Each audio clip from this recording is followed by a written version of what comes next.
kapal na trapal po yung ginamit natin. Ito po yung sobra dun sa ating pand ng koi natin. Ito lang po yung kinayang sukat ng ating trapal, kaya ayan, ginawa na lang po natin ang paraan. Ilipat natin yung mga marble at PKBM na fry natin na yan dito. Ilipat natin dito.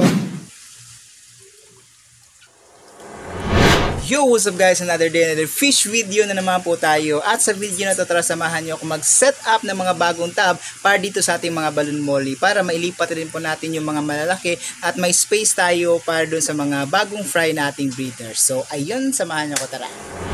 Welcome dito sa ating balloon molly area mga kahabi. Ito dito mga kahabi, ito yung bagong setup natin na trapal pond. Ito lang po yung ginawa nating frame noon. Kung makikita nyo po yung video natin na paggawa po ng frame na to. Ito yung mga ililipat natin. Yan, medyo malalaki na. Nakita mo ng kulay nila.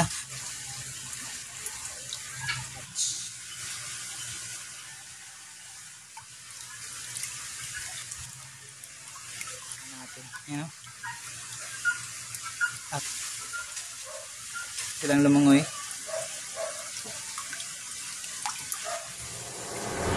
Release na rin natin to.